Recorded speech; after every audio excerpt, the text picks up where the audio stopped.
Hello, this is KiwaniTalk. I'm Ray Scaboria. KiwaniTalk is a public information program brought to you from various locations these days because we haven't been able to be in the school or in the city facilities. We're at Gary Gardner's office in his lobby. And today we're very pleased to have as our guest Ronda Parker, who works for Children's Family Services. Ronda, it's great to have you on our show today. Right, and Children's Services. I'm sorry, what did I say? Children Family Services. Excuse me. It's okay. Excuse me.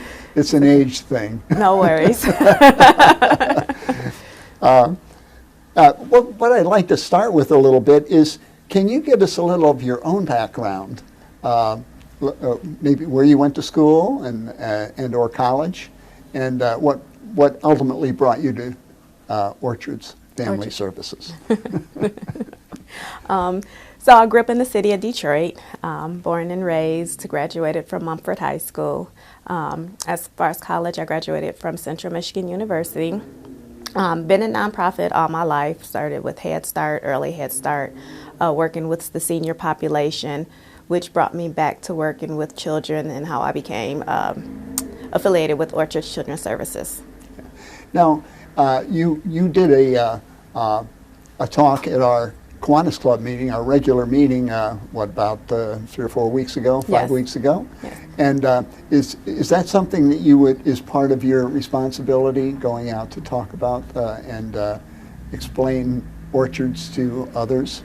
Yes, so part of my role as the Director of Development with Orchard Children's Services, I raise funds for the programs that we offer. I write grants, I do events. I'm also out in the community to help raise awareness to our organization so more people can become familiar with who we are and the work that we do while we service over 8,000 children and families in the state of Michigan. 8,000 a lot of people to service. Yes, it is. And you have... I think you told me you have about 300 people, a little over 300 people in the total organization. Yes, so we have about 310 staff throughout 5 counties. So we are in Southfield, which is where our headquarters is located, and then we have offices in Washtenaw, Genesee, Macomb, and then Wayne County as well. Okay. When you came to our club meeting, you talked about. I'm sure there's a wide range of situations that bring the clients to you. Yes. And some of them are probably emotionally disruptive to them. To the child as well as the staff as well. Yeah. You know, some stories that you hear. But we have about 43 contracts with the state. We service foster care, adoption, family preservation, education are our main pillars of our program, but we have an independent living program for those teens who feel like they're not going to be adopted. On the education side, we have an early literacy program called the Parent Child Plus program, which is for children 16 months to 4 years, and this to help bring them up to speed and give them the same level playing field with education, as well as those children in more affluent neighborhoods who have that opportunity. So we have a home visitor that goes out to the home twice a week, and one time they bring an educational toy and the next time it's a book, and they work with the parent and child on literacy skills and how to interact with their children.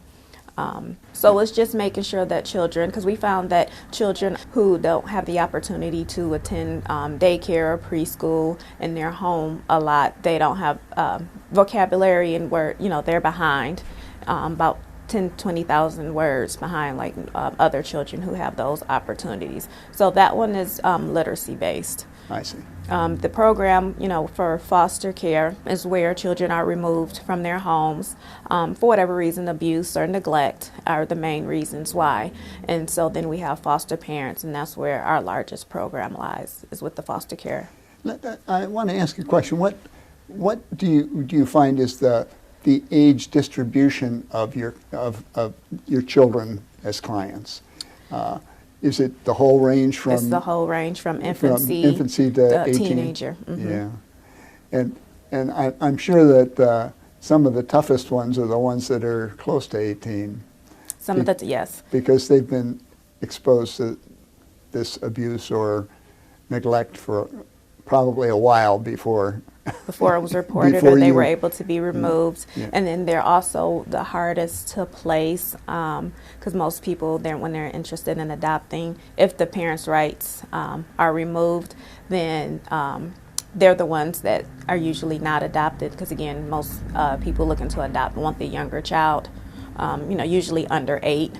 Yeah. So that's where our independent living program come in, and we assist them with managing their lifestyle and making sure that they still have a safe place to stay until they're 18. So they're actually, when you say independent living, they may not be adults yet, but you're actually substituting for their guardianship. But not necessarily substituting for their guardianship, but because they have to be in the home with an adult.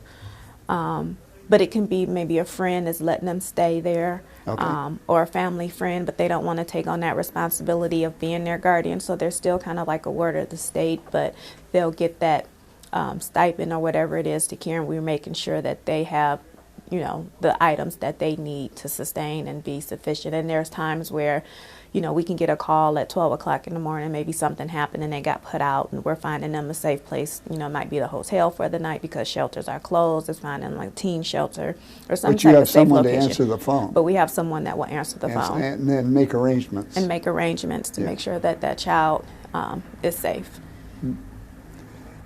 And I'm sure that those calls come at at rather unexpected times. They do. You never know. I mean, it doesn't take a break. So that's why we're there 365 days, 24 hours to make sure that all children or youth, I know sometimes people are like, I'm not a child, I'm 16. Well, but I think they can say that at 7 yeah, also. yeah, they'll say I'm not a baby, but it's to make sure that they are safe.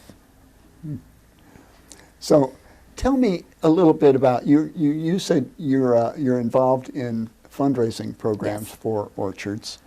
Give me a little description of some of the programs that you're involved in. So while we have contracts with the state, that is just to make sure that the child has the basic needs. At Orchards, we take it a step further to provide children the resources that they may have lost. So we raise funds to do things such as buying a child a bike for the first time, sending them to camp, making sure they have a safe place, or all our children in our care have a safe place during Halloween to trick or treat, because many of them live in impoverished neighborhoods, abandoned houses, so it's not safe for them to trick or treat.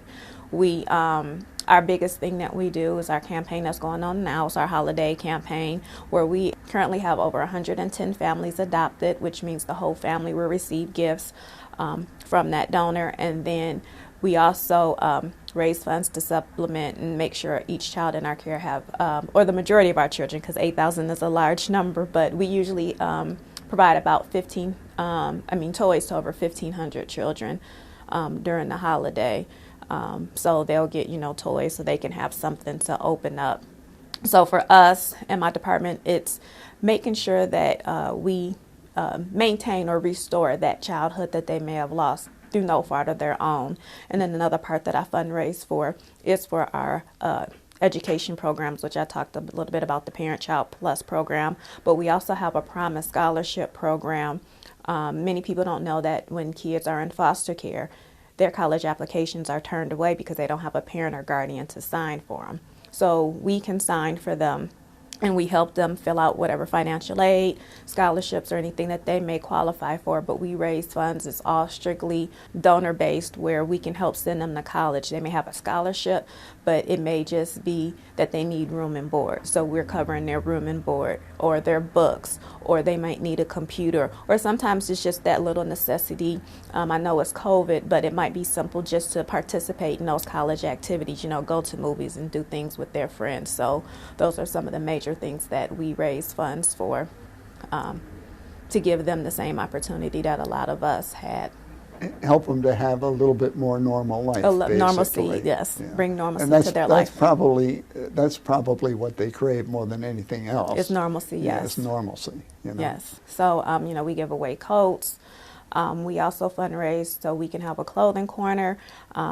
when children are removed from their homes, they can't take anything with them, so it's just the clothes on their back. So we make sure we have, and if it's in the middle of the night and the foster parent is not prepared to take, this child at this size, so it's, they can come in and get some clothes for a couple days.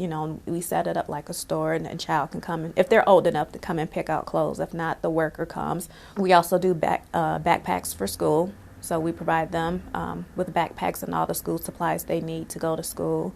So there's just things that we do. Is we're constantly moving. Like I said, it's just to make sure no child goes without. And like I said, just bring back that normalcy and have a childhood that they deserve. So do you all get to wrap presents around this time of year? We wrap presents. We put them in nice bags, and then the workers will come when the social workers, when they're going to see that child visit. So we'll send out wish lists. We ask organizations whether they either donate cash or do a toy drive for us. So it's a lot, and it's a big production. Really great, but to see a smile on that child's face, knowing that they have something, is the best thing. So. Well, at our last Kiwanis meeting, we were wrapping gifts, but it was for the Salvation Army, I believe. But we were wrapping them. In fact, it was a bow deal, so they knew which what the gift would be appropriate for. Okay. And they were being picked up by parents, I think, so that they could rewrap if they wished. So some toys, so all the adoptive families, those are generally wrapped because the donor generally wrap those. We have some organizations that might have done some collections and they'll wrap them, but then the ones that we pack for the individual children, because there's so many, because again, it's 1,500 children or more. So we have like nice bags that we put them in, and like I said, the workers, we give them wish lists to take out when they go to visit their families, and then we'll take them to, and then the families will wrap them up for the children. So generally it's the kids that's in foster care, but the foster families or whoever will, if they're still home, maybe for just a part of a different program, but they're still a child that we service. But I really like those nice bags because you can use them again. Fold them neatly so they don't get crumpled, and they can be used next year. Yeah, exactly. With a little tissue paper to make it look pretty. The fresh tissue paper makes everything. Yes, it's quicker. Very quick. It's easier to carry them around. Yes, I'm a bag person myself, so. Well, Rhonda, it's interesting to talk about because a lot of these a job like yours is that there's so many little things that you just have to kind of improvise. Mm-hmm. It's not something where there's a book. This is how to do it. You know what I'm saying? Because every situation can be different. The time of year is different, especially when COVID affected us. Well, actually, I bet holidays can be a stressful time for your organization. Yes. Because sometimes that's when things happen in families, you know, and you hate to get a call on Christmas Eve, for example, but I'm sure you've gotten them in the past. I'm sure. I mean, we've been in existence for almost 60 years. Next year, in 22, will be our 60th anniversary. So I'm sure at some point we have. I know since I've been there, I haven't heard of such, which is kind of a good thing. But I mean, I know we've had some kids came into our care and we were able to get them toys. It was like the week before Christmas, but. Yeah. Well, Rhonda, we have to take a short break. A little advertisement for Kiwanis. I understand. And we're here with Rhonda Parker from Orchards Children's Services. I want to make sure I don't misstate that again. No problem. So we'll be back. Please join us in a minute.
This is Ray Scaboria with KiwaniTalk, and we're here with Ronda Parker from Orchards Children's Services. Yes. I made a goof on the original introduction. I'm trying hard not to do it again. It's okay. So, Ronda, give us, just for the moment, give us your contact information and your website. Okay, sounds great. So again, my name is Ronda Parker, and I'm the Director of Development with Orchards Children's Services. My direct contact number is 313-969-7579. Our website is www.orchards.org. And if you wanted to send a contribution, how would you do that?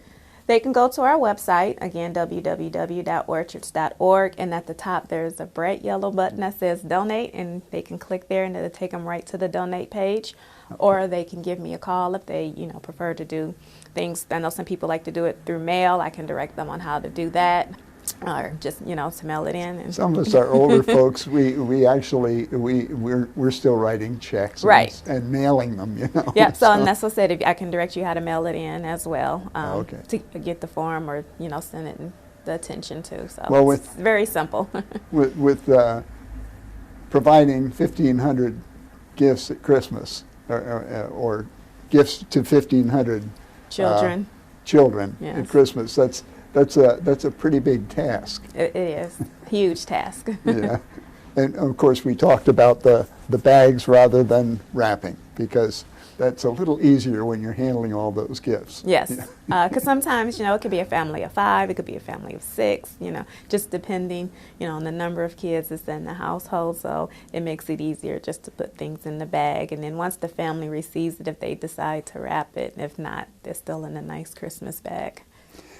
Okay, I'm going to go to a slightly different topic. You had, when you gave your talk at our Kiwanis Club meeting, you talked about one client who you helped out and so on, and he went on to college, he or she, I'm not sure it was a man or a woman, and went all the way through to get a PhD. Is that correct? Yes. So we had, it was a little boy at the time, but his name is Daryl. I can share his name because he is an adult now, and he shares his story quite a bit.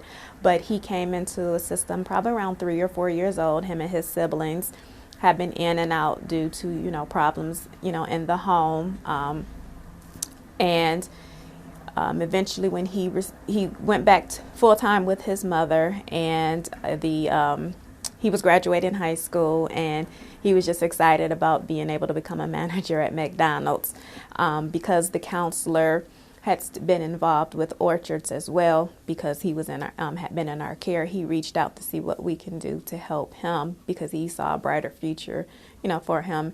And he in turn went to college and graduated a couple years ago, maybe 3 years ago, but with his PhD, and he works for Wayne State University. So it's one of the great stories to see, and hear. That is a great story. Yes. And there was a little motivation from Orchards to get him there. They helped. They helped. We, again, Or you helped, I should say. We don't, a lot of times you hear people age out the system, but at Orchards, you don't age out. Once you're part of Orchards, you're part of Orchards for life. So, we have some, just because they 20, 21, 24, we can come back in the system, because they might need help, then, we're there for them. Yeah. It may be that you're there as moral support. Moral support, it can be, again, cause like I said, we have the Promise Scholarship, maybe at the time they wasn't ready, but they're, doing things and they want to go back and, and apply, for our scholarship program. They can do that. I said moral support. I think I meant more like family support. Family support, yes. They are family. Yeah. They are family. So we have people, that they're doing great and they want to give back. That's been through our one of our programs for somehow, but they always, they come and give back. If they're in town, they always stop by just to say hi, see how we're doing. If this to tell their story, just to give, that support or encourage other people why they should donate. But again, they are family for life. So So your office is actually in Southfield, that's right? That's our headquarters in Southfield, And yes. you have, that's your largest office, That's is our that largest correct? location, yes. About how many people are located? Out of Southfield, I would say probably close to 200, about 180, because at our smaller offices, it might be anywhere between 20 to 40 staff. And our smallest office is in Detroit, and that's kind of where our Parent Child Plus program is run from, because that is a Detroit-based program. I wanted to ask, when you have clients and they need assistance, can you provide something like transportation for them? Do you have people that actually go with them or pick them up, or is the transportation usually provided by say the court or the police or Well, whatever? it depends on what you mean, like for transportation. Like if we're having an event or something, of course pre-COVID, we had something at our office. Generally the workers, if they don't have transportation, they'll pick them up. If it's transportation for like our kids in our scholarship program, we might provide a bus pass or a stipend, like to get back and forth to school.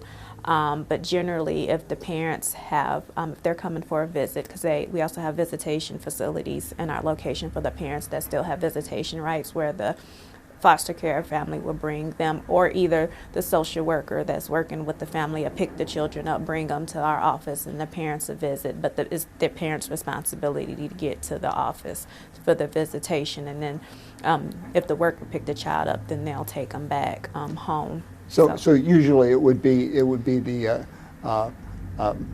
foster parent or the parent. They would normally be providing the transportation. Yeah, for the children. For yeah. the children. Mm-hmm. Yeah. Yes. It's a little complicated providing transportation for children. You almost need two people doing it or something Yeah, like two that. people, you but know? or like I said, or the social worker, depending on what the situation is. But sometimes the social worker will provide that transportation for that child for a visit or something of that so nature. you interact with social workers often. That's not unusual for you. Yeah. I mean, orchards in general. Well, so the social workers are part of our staff. Oh, okay, So, yeah. okay. So you have some based on the program, and they're part of our staff. So if we get a case, then it's assigned to a social worker, and then that's their case, and they work. The only contact for me that I have with them, it might be like at the holiday time, or when we're giving out a bike, and they'll let us know what size or what the child want or need to, and then they get that to us, and then we work on our end to make it happen. When I said you, I didn't mean you personally. I meant orchards. Oh, orchards. I'm sorry. But I do have a little bit of contact with them. But yeah, no, social workers are part of our staff. That's the largest part of our staff. Yeah. Do you, at certain times of the year, I think you told me this, but or it might have come from your talk at our meeting. Do you have events occasionally, like seasonal events, like parties or things like that, that some of your clients could come to? Do you ever do that sort of thing? So Hollow West is one of our events that our children can come to. What was that again? It's called Hollow West. It's basically it's trick or treating. Okay. We named it Hollow West with the family. How that came about was a family, they lost their son in an accident.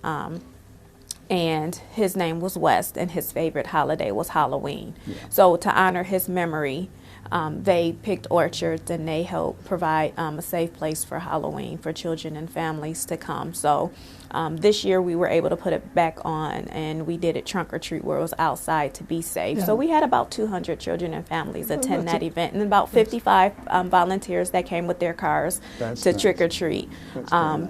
In normal times, we would have a holiday party where they can come. Like before we did, we called it Holidays Around the World. And we took our whole office and made each one like a country where they could learn fun facts or try food or just do different things that we could relate to that country. And we would have coats donated, and we have Santa that they can take pictures with Santa. But because of COVID and then the weather, we can't do it. So those are kind of our main events. Oh, and then then our bike day when they come to get bikes. And that's a carnival thing. that we put in place. So that's another activity where our the children and family we serve can come.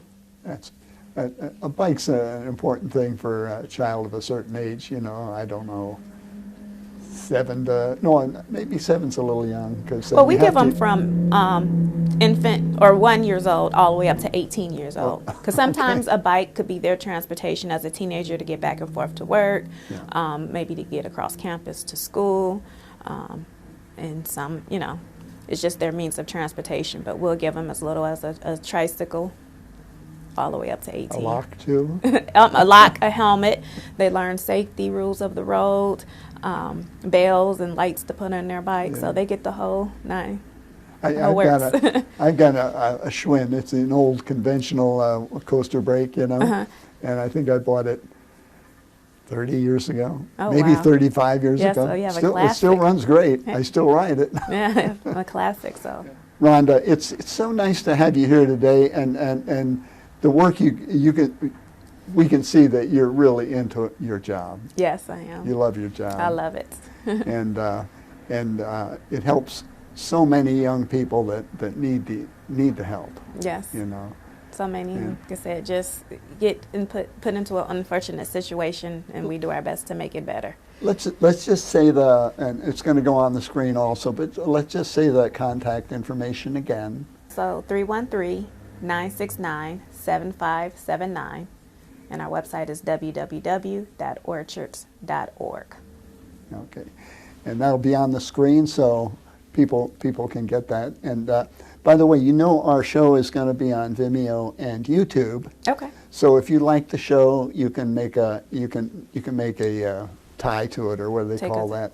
Yeah, we'll share the link. if you like it enough. No, we try to share everything as much as possible. So wherever we can, just so people can see it, and so we'll definitely be sharing it. Okay. Well, again, thank you for coming on our show, Ronda Parker from Orchards Children's Services. Yes, thank you for having me. Thank you for joining us on KiwaniTalk. Join us again soon.